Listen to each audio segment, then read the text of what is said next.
와이프의 병실을 찾았습니다. 대학 시절 이후로는 가본 적도 없는 서울에서 그것도 와이프가 입원했다는 병원을 오게 되다니 그 상황이 대체 무슨 일인가 싶었지만 그때 제 머릿속에는 온통 와이프에 대한 걱정밖에 들어있지 않았습니다. 그렇게 저는 병실을 찾아 달려갔고 와이프의 이름이 적혀있는 병실을 찾을 수 있었습니다. 문 앞에 절대 안정이라는 팻말이 걸려 있었던 것 같지만 그때는 그런 게 눈에 들어오지도 않았죠. 그리고 제가 병실 문을 열려는 그 순간 근처에 있던 간호사가 하얗게 질려 저를 막아서고 있었습니다. 지금 뭐 하시는 거예요? 누구 찾아오셨어요? 남의 병실 함부로 들어가시면 안 되세요. 남이라뇨. 제가 여기 OM인 남편입니다. 연락받고 온 거예요. 예? 그럴 리가요. 저희가 다 확인했는데. 환자 가족 사칭하고 막 그러시면 안 돼요. 우선 진정 좀 하시고 저한테 차근차근 말씀해 주시겠어요? 아니 전화 받고 오라 그럴 때는 언제고 갑자기 안 된다뇨. 그리고 사칭이라니 그게 무슨 말입니까? 내가 남편이라니까요? 와이프가 다쳤다는 소식 듣고 내가 부산에서 몇 시간을 달려온 줄 알아요? 저는 간호사가 이상하다 생각했습니다. 당장 오라 그럴 때는 언제고 왜 내 와이프를 만나게 하지도 못하는지 화가 난 저는 그대로 간호사를 밀치고 병실로 들어갈 수밖에 없었죠. 이러시면 안 된다니까요 정말. 보세요. 남편분은 벌써 와 계시잖아요. 뭐라고요? 저 사람이 남편이라 그럽니까? 지 입으로요? 그렇게 안으로 들어간 저는 1인 병실 안 침상 위에 누워있는 와이프와 그런 제 와이프의 손을 꼭 붙들고 눈물을 흘리고 있는 한 남자를 만나게 되었습니다. 마치 자신이 제 와이프의 남편이라도 되는 양 저를 대신해서 보호자를 자처하고 있던 그 사람은 와이프가 자주 만나던 그 친구의 남편 김태진이었습니다. 저 인간이 대체 왜 여기 있는지, 내 와이프를 붙잡고 왜 울고 있는 건지 그 광경을 목격하게 된 저는 믿을 수 없는 그 상황이 기가 막힐 뿐이었습니다. 당신 뭐야? 당신이 여기 왜 있어? 설마 여태 둘이 계속 같이 있었던 거야? 죄송합니다. 모두 제 탓입니다. 대체 뭘 잘못했다는 건지 주어가 없는 말을 내뱉던 그놈은 무슨 상황인지 영문을 알고 싶어하는 제게 모든 사실을 덤덤히 털어놓았습니다. 두 사람이 여태 남몰래 만나고 있었다는 것, 그동안 와이프가 매번 서울을 향할 때마다 자신이 항상 동행을 했었다는 것까지도 말이죠. 그리고 그날도 두 사람이 일을 핑계로 각자의 배우자들 몰래 데이트를 즐기다가 술을 마신 놈이 운전대를 잡고 드라이브를 하던 중 갓길에 있던 가로수를 들이받으며 사고를 냈던 것이었습니다. 솔직히 처음에는 그 광경을 보고도 쉽게 믿어지지 않았습니다. 와이프 손을 붙들고 있는 그놈을 보자마자 무슨 사이인지 단번에 예상할 수 있었지만 머리로는 쉽게 이해가 되지 않더군요. 그것도 그럴 것이 그동안 그놈이 저희 와이프를 대하는 것을 봐왔다면 누구나 그렇게 생각할 수밖에 없었을 겁니다.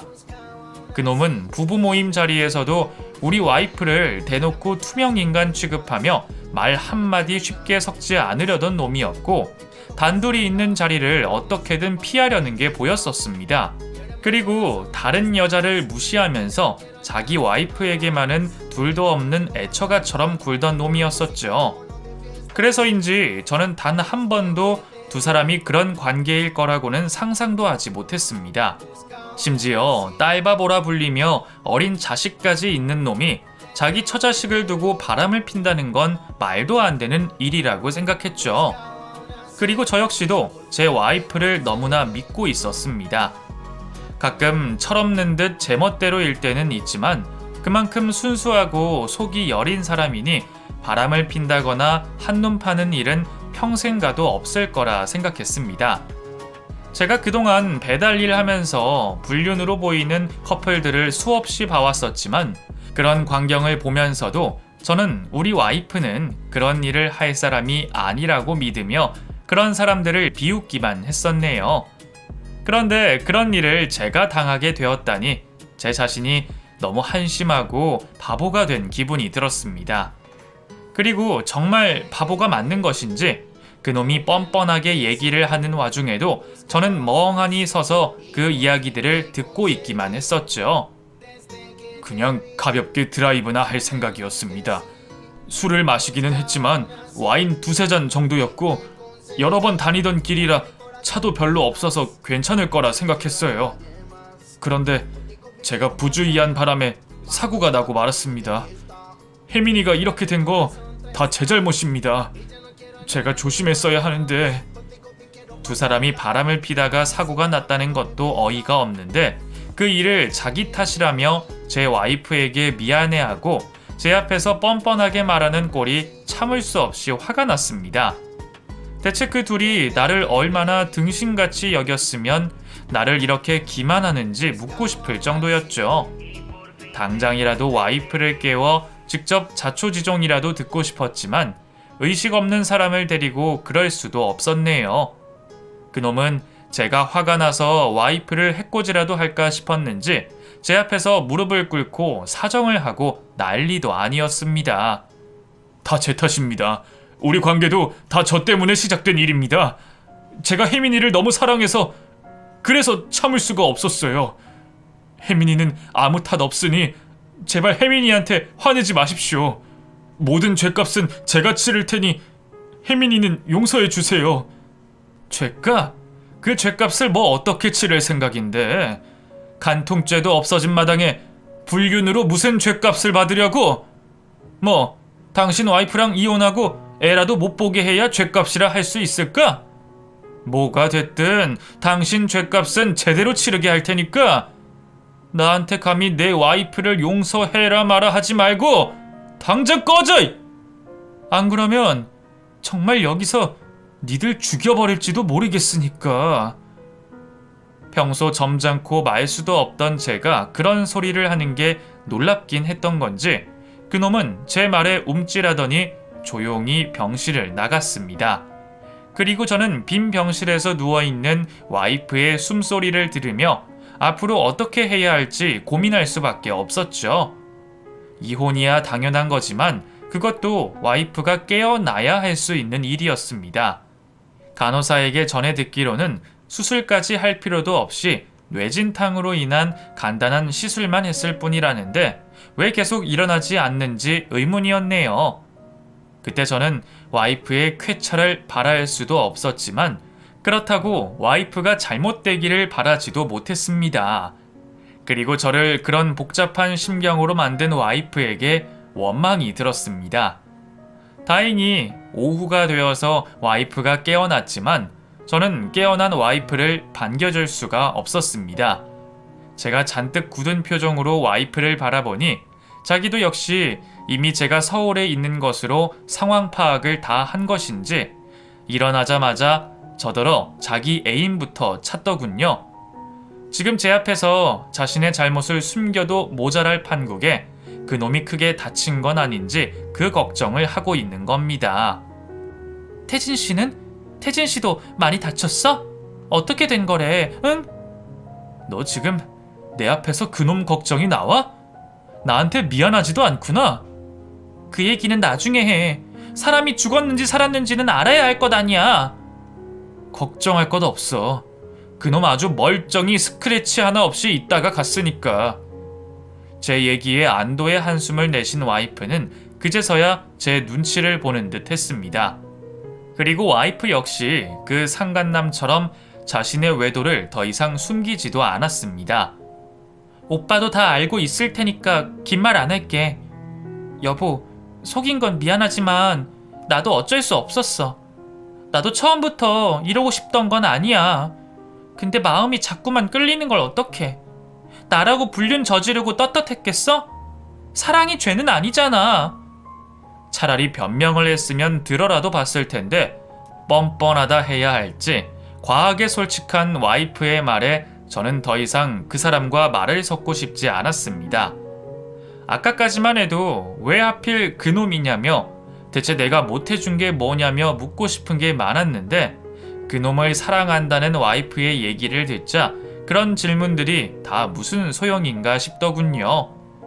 죽다 살아났다 싶어서 마음이 더 애틋해진 건지 이미 두 사람의 관계가 확실하고 와이프가 제게 그걸 더 이상 숨기려는 의지가 없으니 저희의 관계는 거기서 마무리를 짓는 게 맞았습니다. 저는 그 와중에 아이가 없어서 다행이라고 해야 할지, 이혼 변호사는 어떻게 구해야 할지, 소송 비용은 얼마나 들어갈지 현실적인 고민들에 치여 머리가 아플 지경이었죠. 하지만 그 전에 먼저 해야 할 일이 있었습니다. 바로 와이프의 친구에게 그 둘의 관계를 전하는 일이었네요. 오지랖이 아니라 당연히 해야 할 공익의 일이라 생각했습니다. 저도 지수씨와 똑같은 피해자 입장이면서 지수씨에게 입 다물고 있는 것은 잘못된 일이라고 여겼어요.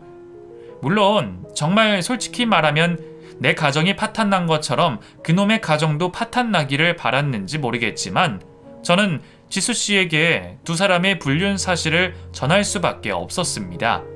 그 와중에도 저는 괜히 지수씨와 아이에게 미안해하면서 최대한 조심하며 말을 전했지만 지수씨는 제 말을 믿어주지 않았습니다. 그놈이 이미 그 사이에 거짓말을 해서 저를 의처증에 걸린 미친놈처럼 만들어 놨으니까요. 저도 남편한테 다 들었어요. 혜민이랑 저희 남편이 그날 같이 있었다는 거. 저희 남편도 일 때문에 서울 갔던 거 맞아요. 그러다가 우연히 둘이 만나서 늦은 저녁을 먹었고 혜민이를 숙소로 데려다 주던 길에 사고가 났다고 들었어요. 그걸 규남씨가 다짜고짜 오해했다면서요? 저희 남편이 설명하려는데도 들어주지도 않고 사고 난 사람 무릎까지 꿇렸다던데 그쯤 했으면 됐지 저한테까지 이러고 싶으세요? 지수씨는 그 얘기를 믿어요? 두 사람이 정말 아무 사이 아니라고 믿냐고요? 제 남편은 제가 제일 잘 알아요. 그 사람 자기 가족밖에 모르는 사람이에요. 혜민이가 꼬셨으면 몰라도 우리 남편이 거기 넘어갈 일은 절대 없다고요. 아시겠어요? 제 말을 전혀 믿지 않는 지수씨를 보면서 난감하고 어이가 없으면서도 한편으로는 참 부럽기도 했습니다. 자기 배우자를 얼마나 사랑하면 그런 상황을 듣고도 남편 말을 철석같이 믿고 있는지 그런 와이프를 가진 그 상간남이 무척 부러웠네요. 그리고 그런 맹목적 믿음을 갖고 있는 지수씨가 불쌍했습니다. 마치 얼마 전까지의 제 모습 같았으니까요. 저도 동병상련의 심정으로 사실을 전하려 했던 건데 결국 별 소득이 없었습니다. 그리고 돌아가는 길 제가 지수씨에게 말을 전한 것을 알았는지 그놈에게서 전화가 걸려왔습니다. 당신은 나한테 어떻게 못해. 어차피 다른 증거도 없고 우리 와이프는 나랑 이혼 안 할 거거든. 그러니까 당신도 거기까지 해. 안 그러면 내가 당신 명예훼손으로 고소해버릴 테니까. 언제는 자신이 죗값을 다 치르겠다며 무릎 꿇고 빌던 놈이 이제 와서 자기 잘못을 인정하지 않고 제가 자신을 음해했다며 저를 명예훼손으로 고소하겠다고까지 나왔습니다. 배우자를 두고 바람을 필 만큼 뻔뻔한 것은 알고 있었지만 사람이 그렇게까지 밑바닥일 줄은 몰랐네요. 그제서야 저는 제가 무슨 상황에 처한 것인지 똑똑히 알 수 있었습니다. 분명 두 사람이 불륜을 저질렀고 제가 확실한 피해자이기에 법이 저를 구제해 줄 거라 생각했더니 세상이 그리 호락호락하지 않았습니다. 그러다가 잘못하면 제가 되려 당할 수도 있겠다는 생각에 저는 그때부터 신중해지기로 생각했습니다. 그리고 와이프가 병원에 있는 동안이 제게는 가장 좋은 시기였죠. 저는 회사에는 와이프가 아프다는 핑계로 휴가를 내고 몇 날 며칠을 집에만 틀어박혀 이혼 준비를 시작했습니다. 와이프의 물건들과 노트북을 뒤져서 두 사람의 불륜 증거들을 찾으려 노력했죠. 핸드폰에서는 이미 싹 다 지웠는지 하나도 나오는 것이 없었지만 저는 어떻게든 다른 증거를 찾을 수밖에 없었습니다. 처음에는 정말 하나도 나오지 않아서 이대로 포기해야 하나 싶었는데 아무리 숨기려 해도 전부 지울 수는 없었는지 하나 둘씩 증거들이 나오기 시작했습니다. 저는 두 사람이 찍었던 사진들을 발견했고 두 사람이 나눈 대화 내용들도 몇 개 찾을 수 있었습니다. 지들끼리 아주 세기의 사랑을 했다고 생각했는지 혹시나 들킬까봐 핸드폰까지 싹 다 지워놓고도 몇몇 카톡 대화 내용을 캡처해서 따로 보관하고 있었더군요. 덕분에 저는 법정에 제출할 증거를 찾을 수 있었습니다. 하지만 그것만으로는 부족했고 제게는 두 사람이 모텔을 들락거렸다는 확실한 증거가 필요했습니다. 하지만 두 사람이 증거도 지운 상황에서 그걸 어떻게 찾을 수 있나 싶었었죠. 게다가 숙박업소는 그놈이 결제한 것 같은데 이러면 제가 와이프를 털어서 나올 게 없겠다 싶었습니다. 정말 심부름센터라도 가봐야 하는 건지 누구 하나 도와주는 사람도 없고 막막하기만 했었죠. 그런데 정말 죽으라는 법은 없는 건지 저는 결국 방법을 찾아냈습니다. 제가 왜 그 생각을 바로 하지 못했을까요? 매번 배달 일을 가면서 보았던 그 불륜 커플들을 떠올리면 쉬운 생각이었을 텐데 말입니다. 저는 그대로 와이프의 아이디로 배달 어플에 접속했고 그 둘이 머물렀던 숙박업소 주소들을 알아낼 수 있었습니다. 그렇게 저는 와이프가 서울에 갈 때마다 묵었던 숙소들을 찾아다니며 사정을 내서 두 사람이 찍혀있는 CCTV 영상들을 얻을 수 있었습니다. 그렇게 가장 확실한 불륜의 증거들을 확보하게 된 저는 그 뒤 퇴원한 와이프와 이혼 소송을 하며 상간남 고소까지 함께 진행했습니다. 와이프가 몸조리차 친정에 와 있는 줄 아시던 처가 식구들은 제가 이혼 소장을 처가댁에 보낸 순간 상황을 알게 되셨고 집안은 전부 뒤집어졌습니다. 장인 장모님은 제게 대신 사과하시며 한 번만 용서하고 다시 잘 살아보라 말씀하셨지만 와이프가 그동안 무슨 짓을 하고 다녔는지 제가 모은 증거들을 직접 보여드리자 그제서야 아무 말씀을 하지 못하셨습니다. 덕분에 별탈 없이 잘 이혼을 하게 되었죠. 그리고 그 사이 상간남 집으로도 고소장이 도착했습니다. 증거가 없으니 배째라며 당당하던 그놈도 그제서야 상황 파악이 되었는지 뒤늦게 제게 고소를 취하해달라며 빌더군요. 저 규남씨, 우리 좋게 해결합시다. 제가 잘못했습니다. 제가 충분히 사과드리고 보상해 드릴 테니 저희 와이프한테 오해였다고 한 번만 말씀해 주세요. 와이프가 고소장 보고 애 데리고 친정 가버렸습니다. 이대로면 저 지금 이혼당하고 앞으로 애도 못 보게 생겼어요. 이제 와서 그러는 거 참 염치 없다 싶지 않아요? 언제는 배째라면서 되려 명예훼손으로 고소하니 많이 하더니 당당하던 그 모습은 어디 갔습니까? 그땐 제가 잘못했습니다. 저 지금은 정말 반성하고 있고 다시는 혜민이 안 만날 테니까 한 번만 용서해 주십시오. 글쎄요, 이미 벌어진 일을 제가 어떻게 용서하겠습니까? 그래도 내 탓은 하지 말아요. 그러게 애인 단속 좀 잘하시지. 이건 뭐 대놓고 이혼하자는 것도 아니고 여기저기 증거들이 너무 많더라고요. 덕분에 저도 이혼하면서 양쪽의 위자료는 제대로 받을 수 있게 됐습니다. 아무튼 저는 절대로 고소 취하 안 할 거니까 위자료나 만들어 두세요. 그럼 앞으로는 연락하지 맙시다. 이제 와서 구걸하듯 사정한다 해서 제가 용서를 할 일은 없었습니다. 그놈 가정도 파탄이 나봐야 정신을 차릴 거라 생각하며 저는 합의를 하지 않았고 덕분에 그 후에 그 집도 이혼 소송에 들어갔다고 듣게 되었죠. 지수씨가 제 말을 믿지 못해 걱정스러웠는데 그래도 증거가 확실하니 그 믿음도 결국 깨질 수밖에 없었나 봅니다. 하지만 그 상간남은 자기 와이프랑 이혼하고 싶지는 않았던 모양입니다. 자기 와이프에게 매달리다가 결국 양육권까지 뺏기고 이혼을 했다는 소식은 들었는데 그래서 그놈은 자기가 이혼하게 된 게 제 전처 탓이라며 원망을 했습니다.